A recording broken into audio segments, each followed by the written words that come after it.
The Problem of God: Answering a Skeptic's Challenges to Christianity by Mark Clark. Chapter 9: The Problem of Exclusivity. Maybe everybody in the whole world is scared of each other. John Steinbeck of Mice and Men. The central claim of Christianity is maybe its most controversial in modern times. It's the claim that Jesus Christ alone connects humankind back to God, that he is the exclusive means of salvation, the only way to salvation, heaven, peace, and ultimate joy in life. And that is no other religion or worldview can provide these things. Many find it extremely offensive to claim there is only one way to God. A recent article in Canada's Maclean's magazine entitled "How Canadian Are You?" claimed, for instance, that more than 30% of Canadians were most uncomfortable around evangelical Christians. A similar percentage as other top untouchables like drug addicts and child abusers. The reason? Primarily because Christians are viewed as narrow-minded bigots who believe that their way is the only right way when it comes to salvation. Similar to our examination of the concept of hell, we want to see if there is any truth behind this view of things, because, as we have already noted, it is not enough for us to write off an idea simply because it leaves a bad taste in our mouths. The truth is that even many Christians wrestle with the notion of exclusivity. This is especially true when they travel or interact intimately with people of other cultures and are regularly exposed to the religions of the wider world.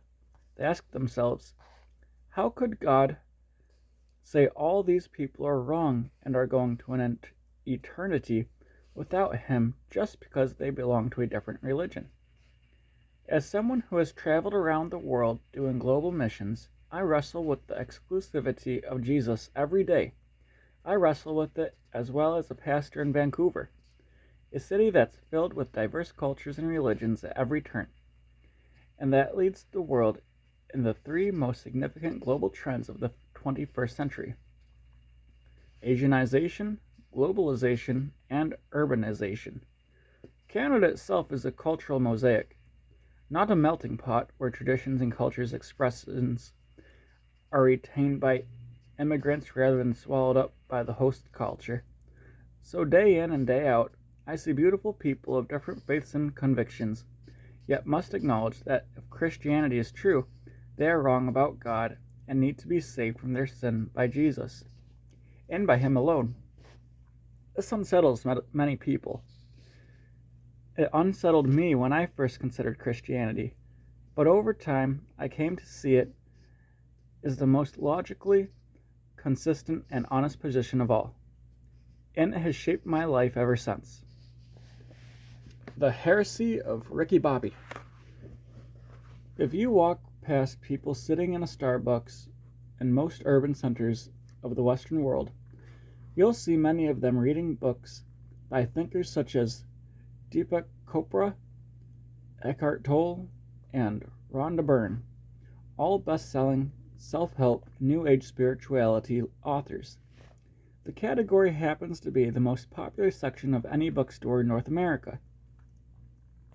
One tenet of this philosophy is something called inclusivism, the idea that no one has a lock on the truth.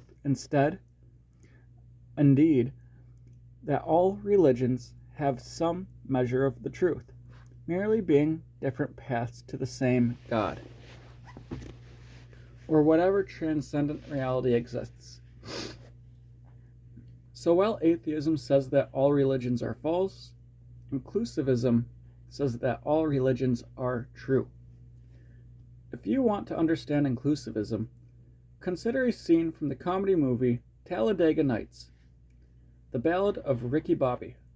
If you haven't seen it, Ricky is a professional race car driver whose car crashes during a race.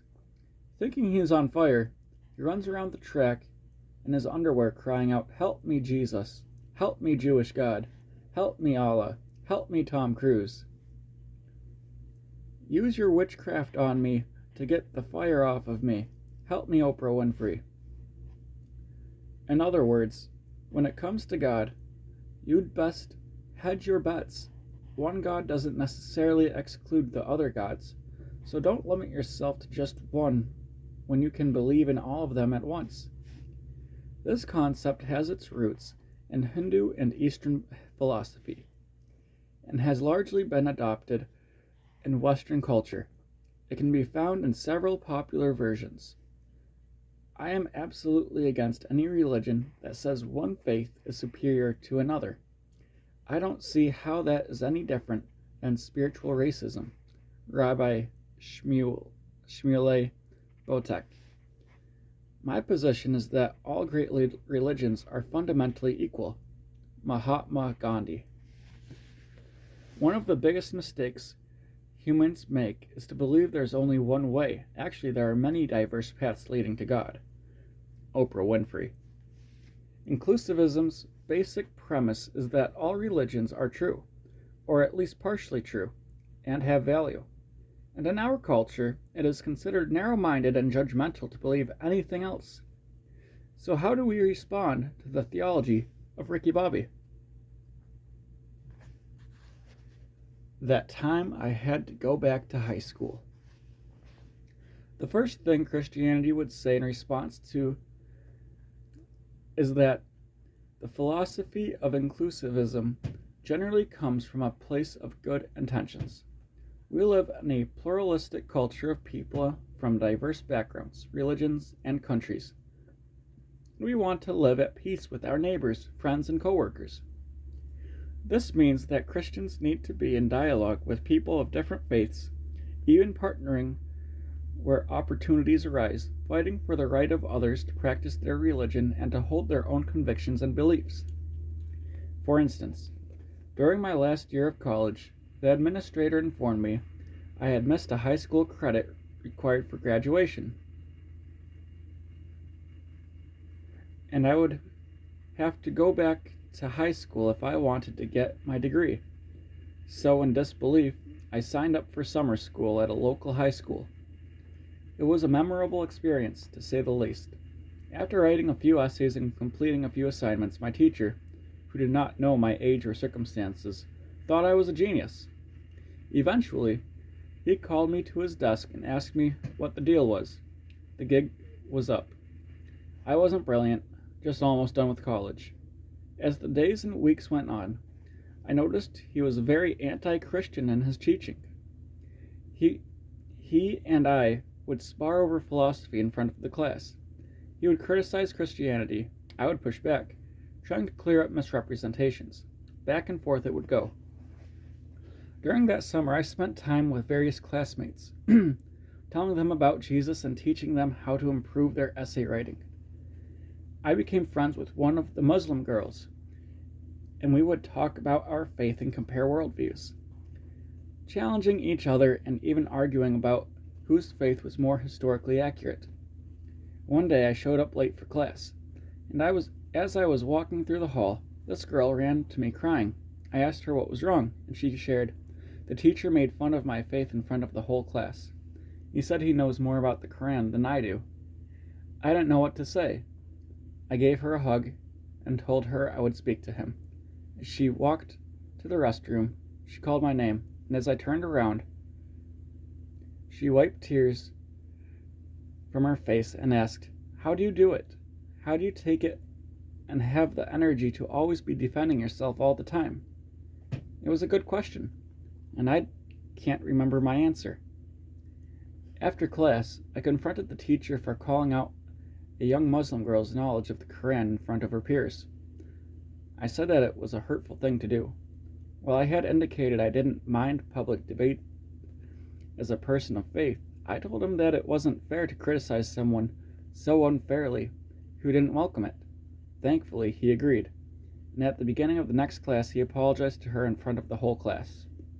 She later thanked me for standing up for her, saying that I was the only one among the class who understood. The reality is that not only can we coexist with those with whom we disagree, but we can defend their right to believe that they believe and work with them towards similar goals in the world. God has given common grace to people, and there are values and desires that we universally share. And we as Christians need to work with others to bring about those things in the world. What the Bible calls shalom, peace and justice. Philosopher John Stackhouse Jr. says that we fail at times to bring about peace and justice in the world because we do not see that, at least for this issue and on this occasion, Muslims or Mormons or Marxists might share the same goals and support the same plan as Christians. Stackhouse goes on to cite Jesus' parable of the talents, wherein the master gives his servants differing amounts of money and later returns to see how well they multiplied what they were given. Matthew 25:14-30. To those who doubled their money, the master said, "Well done, good and faithful servant. You have been faithful over a little." Verses 21 and 23. To the servant who did not multiply the money, he said, "You wicked and slothful servant." Verse 26. The definition of faithfulness here is results. Stackhouse says, it is effectiveness, and not just effort, either, as some would prefer to view the story. Christianity involves working toward certain goals, and at times we should be working in secular settings to accomplish them. If we do these things in the service of Jesus, it is sacred work, but cooperation does not mean agreement in everything. And this is where Christians depart from some of our current cultural ethos. Soon after I became a Christian, I became really good friends with a Wiccan witch. You'd have been a bit surprised to see us together, because she was always dressed in her black garb and dark makeup, and I was just a typical white skater boy teenager. We would sit outside of our school and she would smoke dope and read her Wiccan books, while I smoked half a pack of cigarettes and read her the Bible. We would argue about life and God and salvation, and she would say to me, "Hey, tonight I'm going to a fire down at the beach with my friends. We're going to offer sacrifices to Satan and have an orgy. Want to come?" Needless to say, I always turned down her offer. I would talk to her about how God calls us to worship Him, that there is no need for sacrifices any longer because Jesus made the final sacrifice, that Jesus now calls us to use our minds, hearts, and bodies to honor Him. We talked about heaven. I would tell her that Jesus was the only way to God. She rejected Jesus and believed that she was going to a place called Summerland when she died. It was a bizarre friendship, but a good one. And here's the thing, we would never have concluded that we were both right about God. Yet we did not feel that our differences and disagreements necessitated ending our friendship. We held on to both of those things at the same time, and that is what people today have a difficult time accepting. Our culture assumes that my beliefs are different or critical of something you do or believe, then we cannot tolerate one another. We mistake cultural pluralism, acceptance and celebration of different cultures, peoples, races, and religions, with metaphysical pluralism, accepting as true all the ideas, convictions, and worldviews of those peoples and religions. Cultural pluralism is good and necessary, but metaphysical pluralism is a disaster. Why? Because all beliefs cannot be true without fundamentally changing what they are. And in the end, if you don't land in the watered-down muddle of acceptable beliefs, you are no longer welcome. While we can certainly exist within a cultural pluralism, metaphysical pluralism is a bridge to nowhere. It requires us to say, not only do I respect your right to hold your beliefs, but also I adopt them to be true. While we can fight for people's rights to say what they believe, we do not have to conclude that what they believe is true. Christian civility does not commit us to a relativistic perspective, and civility doesn't require us to approve of what other people believe and do. It is one thing to insist that other people have the right to express their basic convictions. It is another thing to say that they are right in doing so. The present-day leap to metaphysical pluralism has proven devastating to the current state of religious and cultural discourse. It is rooted more in emotional sentiment than in reason or logic. Christianity is not alone in being exclusive in its truth statements. Islam is exclusivist. It teaches that there is one God, Allah, and Muhammad is his prophet. In Islam, heaven is a paradise of sensual pleasure for some, and hell is for those who oppose Allah and reject the teachings of Muhammad. The only way to go to heaven is to convert to Islam, which includes believing the 6 main doctrines and practicing the 5 duties of Islam. The 6 doctrines involve specific exclusive beliefs regarding God, angels, scripture, Muhammad, the end times, and predestination. The 5 duties involve a statement of belief, prayer 5 times a day, the giving of alms, fasting during Ramadan, and a pilgrimage to Mecca, at least once in a lifetime, if at all possible, called the Hajj. Buddhism is another example of an exclusive religion. Though many do not immediately see it that way, Buddhism began when Siddhartha Gautama, who was born a Hindu, 560 BC, rebelled against Hinduism, going against many of its major tenets, including the authority of the Vedas, the Hindu sacred scriptures, the caste system, the idea of the human soul, and the entire Hindu sacrificial system. He believed all these to be unnecessary for people to experience nirvana. Sikhism later rebelled against both Hinduism and Buddhism. And atheism, of course, rejects all of these beliefs and anybody who believes in God or anything beyond the material world altogether. It's impossible to find a worldview that isn't exclusive in some way. In fact, by trying to be inclusive, one actually becomes exclusivist. Take the Western nicety religion many Westerners have adopted. This is the civic religion we live every day, where everyone's views are true and right as long as we avoid conflict. The people who tend to be most vocal about this are the same people who are highly critical of the narrow-minded judgmentalism of Christianity. They're happy to argue that all worldviews should be accepted as true, and the reality is that stance is exclusivist itself for 2 reasons. First, in trying to be inclusive, ironically, the view ends up excluding the exclusivist. And second, its premise is exclusivist, and that it says, I have a particular exclusive, true, right way of thinking about all religions, namely, that they're all true. Christianity, on the other hand, asserts that there is in fact truth. Jesus says, I am the way and the truth and the life. No one comes to the Father except through me. John 14:6, emphasis added. The Apostle Paul preaches, there is salvation in no one else, for there is no other name under heaven given among men by which we must be saved. Acts 4:12.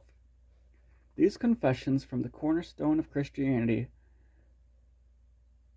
These confessions form the cornerstone of Christianity and are the driving force behind the mission of the Church.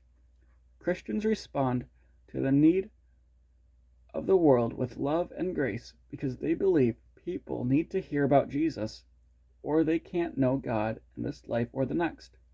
Inclusivism pushes back against the claims of Jesus and the apostles by arguing that there is no one truth.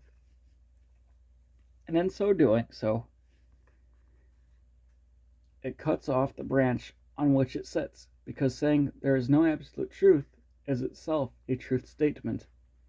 Thus, it is a worldview built on a contradicting system of thought and therefore needs to be abandoned. But if you weren't born in Canada, at this point, some people will tell me that the only reason I'm Christian is because I happen to have been born in Canada, not Saudi Arabia or India, for instance, implying that If I had been born elsewhere, I likely wouldn't be a Christian, but maybe a Muslim or a Hindu. They believe I'm a product of ethnocentricity, a narrow-minded individual created by my own culture. But in its purest form, this is simply a sociological observation, where one lives, and has nothing to do with an evaluation of the validity of one idea over another, or anything else in regard to the subject of religion. There is no reason to reject the truth of Christianity based on this observation alone. In addition, we must say that everyone's worldviews are informed by where they were born and the culture in which they were raised. This doesn't mean that their ideas are less reasonable. The skeptic is raising a question that arises directly out of the worldview they adopted because they were born in the West. So, Alvin Plantinga says, suppose we concede that if I had been born of Muslim parents rather than Christian parents, my beliefs would have been quite different. The same goes for the pluralist, inclusivist. If the pluralist had been born in Morocco, he probably wouldn't be a pluralist. Does it follow that his pluralist beliefs are produced in him by an unreliable process? Plantinga's point being that even though the pluralist's views are a direct product of where he was born, he would deny that his beliefs are unreliable because of these factors. And the same is true for the Christian. The debate needs to move beyond the observation to what is most true and logical. Logical impossibility. Another reason religious inclusivism must be rejected is because it proposes that multiple religions are true at the same time even though they contradict each other. The pluralist will say that this doesn't matter because your truth is your truth and mine is mine. But they should at least admit that they aren't being logical or reasonable in holding this opinion, but are instead building a worldview on what philosophers call the principle of non-contradiction, which states that if something is true, its opposite cannot be true at the same time and in the same way. If my wife says I am wearing socks and my daughter says I am not, it is no use saying they're both right in order not to offend one of them. Either I am wearing socks or I am not. Similarly, the idea that religions are basically the same is informed by the idea that all religions basically teach the same thing. This view, though popular, is naive and ill-informed. Basic research will show that not only do most religions present very different teachings on God and salvation, but they actually contradict one another on multiple levels. E.g., what they say about heaven, hell, Jesus, sacred writings, etc. The problem is, we want to ignore these differences as a culture and pretend they don't exist. Timothy Keller tells the story of a time he was invited to be the Christian representative in a panel discussion with a Jewish rabbi and a Muslim imam in New York City.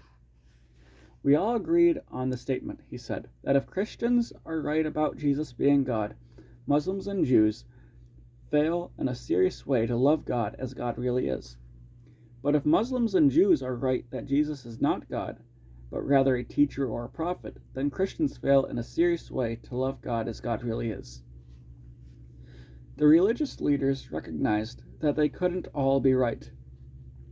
Several of the students were quite disturbed by this, Keller says, because to insist that one faith has a better grasp on truth than others was seen as intolerant.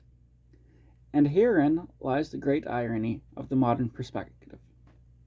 While it's born out of a desire to not be judgmental or offensive, it may be the most offensive view of all, because it says that every exclusivist worldview is wrong and in so doing excludes all the exclusivists.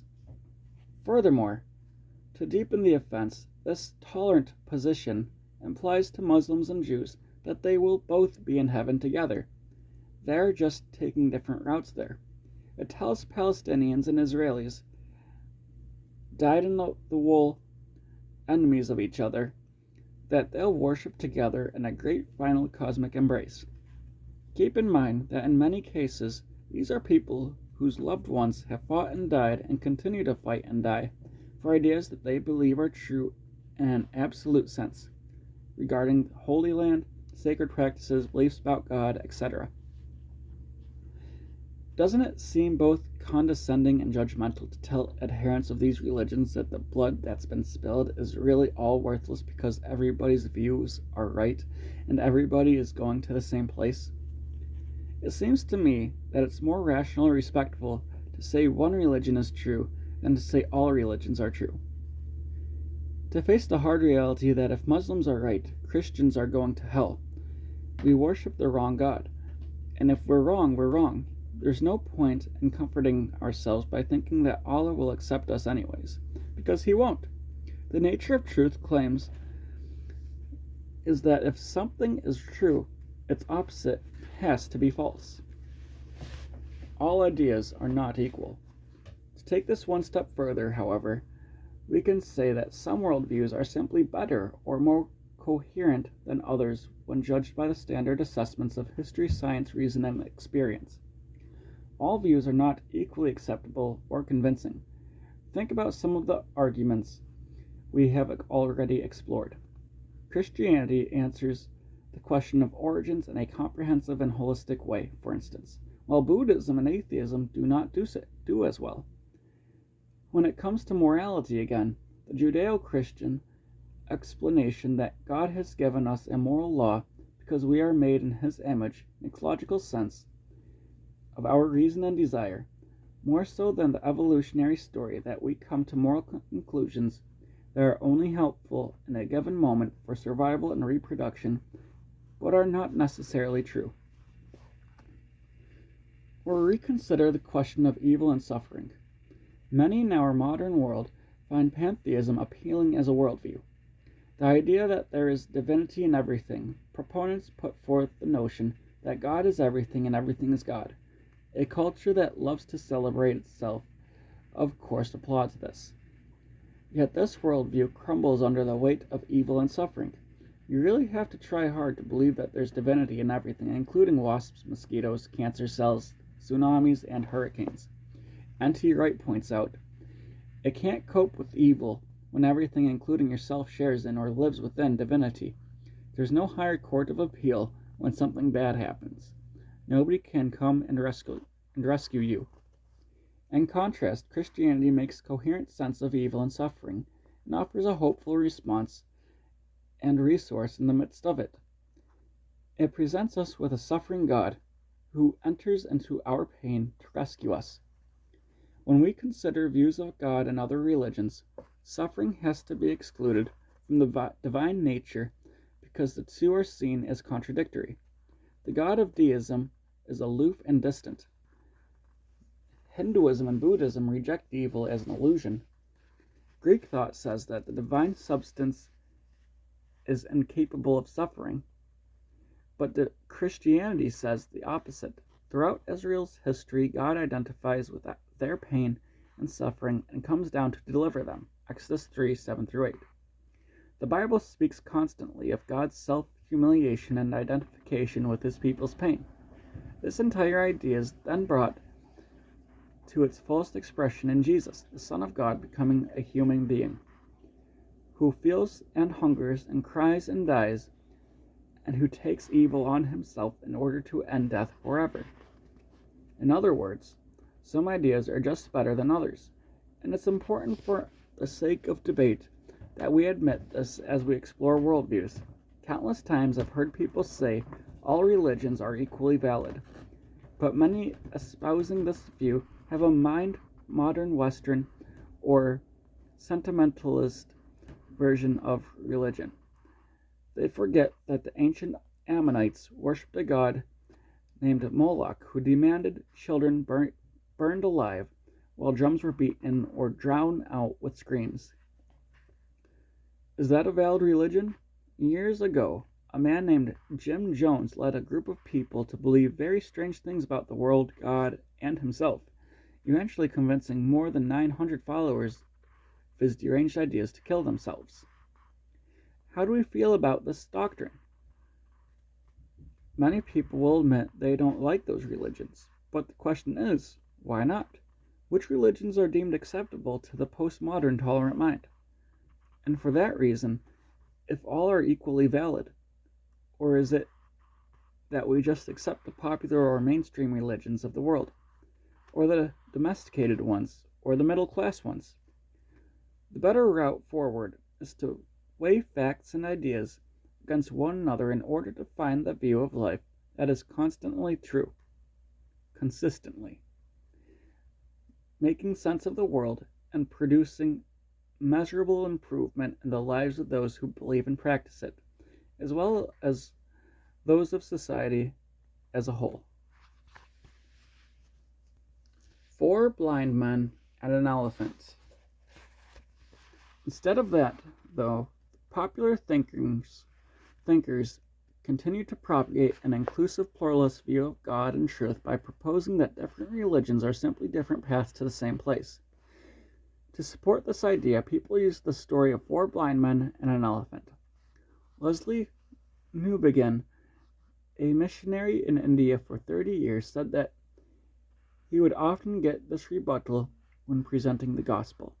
The story is that 4 blind men were walking along the road and came upon an elephant. One man grabbed the elephant's tail, another grabbed his leg, another his ear, and one his trunk. The one who held the tail said, "We have stumbled upon a snake." The one who grabbed the leg said, "No, it's too thick and solid to be a snake, it's a tree." The one who held the ear said, "What are you guys thinking? It's thin and dry, it's a piece of paper." And the one who held the trunk said, "No, it's a hose." The assertion of the story, of course, is that the different religions of the world are like these men, each having a small glimpse of total truth, but not a comprehensive understanding of reality.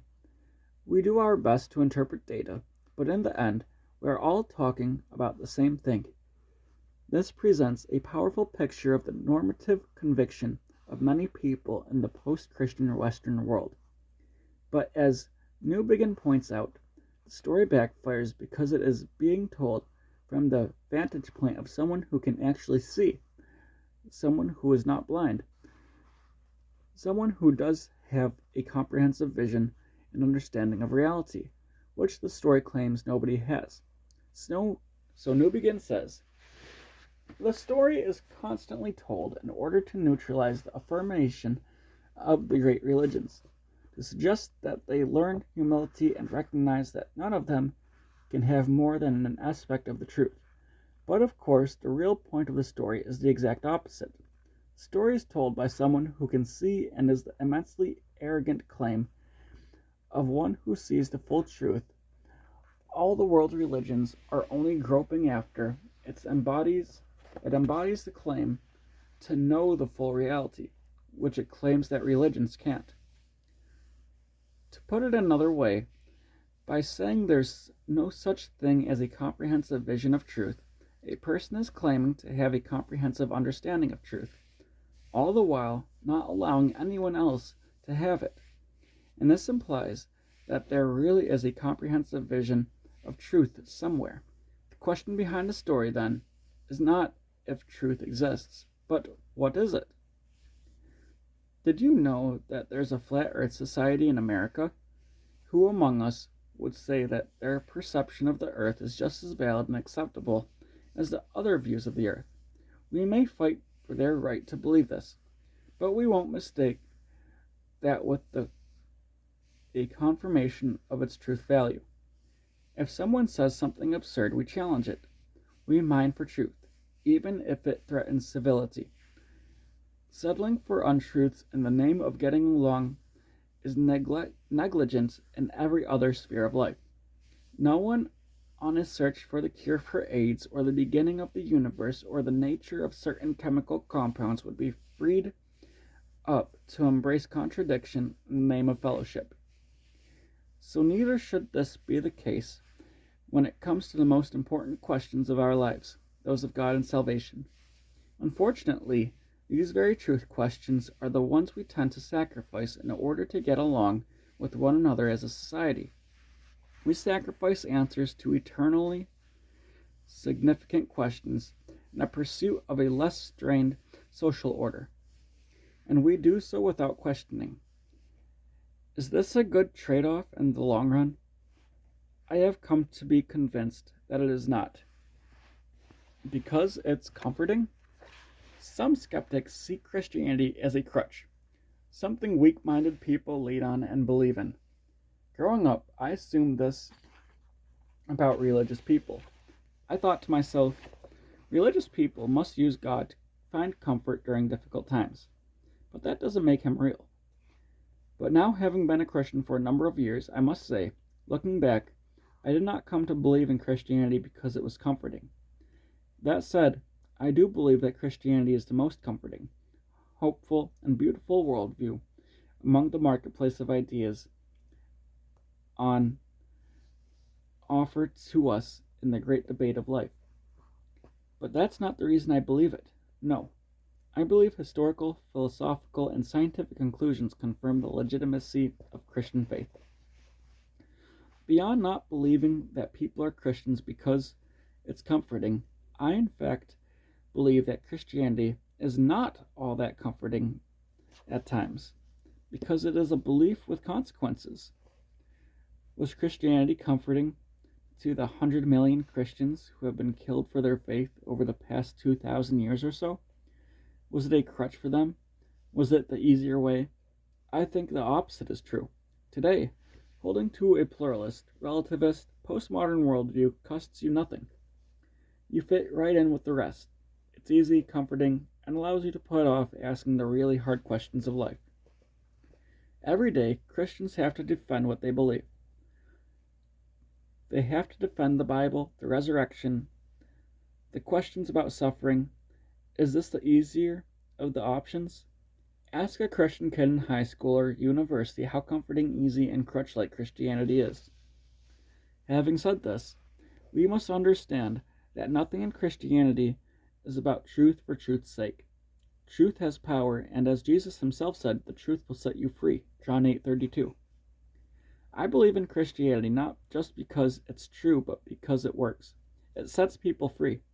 It liberates us from the pains and restrictions of the broken world around us. It gives us hope in the midst of despair and a transcendent perspective in the direst of circumstances.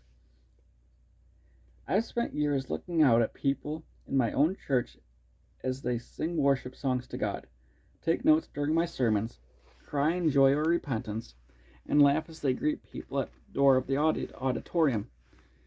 And then I look into their sunken eyes, hold their bony hands, and watch as their bodies waste away on a hospital bed.